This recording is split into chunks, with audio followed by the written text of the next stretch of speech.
زوم إن برنامج فني. هو في من النشرة الفنية بس بطريقة جديدة شوية. انت عارف النشرة الفنية بيبقى أخبار فنانين وبس.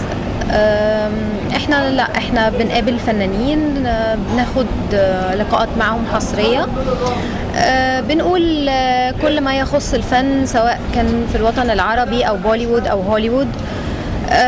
بس فإن شاء الله تبقى تجربة كويسة وتنجح بإذن الله وتكسر الدنيا. دي فقرة بتتكلم عن النجوم اللي كانوا موجودين معنا زمان وشوية اتنسوا وما بقوش في الساحة الفنية. دول احنا ممكن نقابلهم ونعمل معهم لقاءات ونتكلم بقى عن الزمن الجميل، ونتكلم عن كواليس بقى الافلام بقى، كان اللي بيحصل بقى زمان والحاجات اللي احنا بنبقى انترستد قوي فيها لما بنتفرج على الافلام القديمة بقى. احنا بنقدم في شبابكم صوت الشباب اللي مش مسموع خالص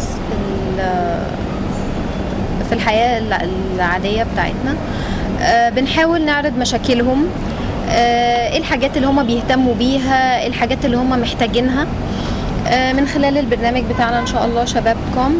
بننزل الشارع، بنكون موجودين مع الشباب، بنشوف هم يعني مثلا وبطريقة لطيفة، يعني اللي هو ايه، مش عايزين نبقى تقليديين.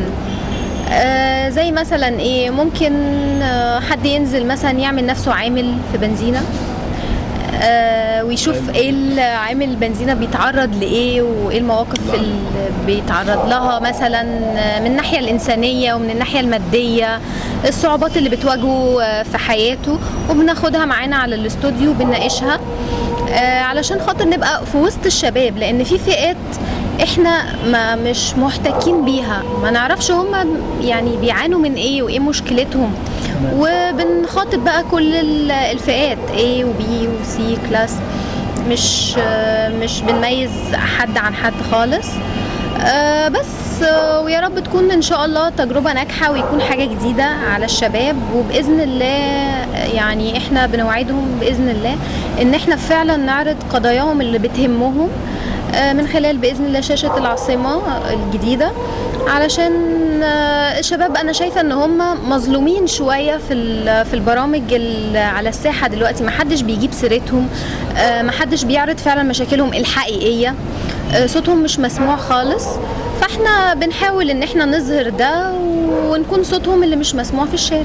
استنوني ان شاء الله في برنامج شبابكم وفي برنامج زوم ان على قناة العاصمة الجديدة بإذن الله قريبا جدا جدا. خلال الأسبوع ده البرنامجين بإذن الله هيكونوا بيبدأوا معانا، ويا رب يوفقنا وأكون عند حسن ظنكم إن شاء الله، ويوفقنا جميعا إن شاء الله، أنا ووجدي ورغدة وعامر ولينا وكل فريق العمل والمخرجين هشام البشاوي ومصطفى الجمل، وبنشكر كمان كل المديرين ورؤساء قناة العاصمة الجديدة، ويا رب بالتوفيق لينا كلنا بإذن الله.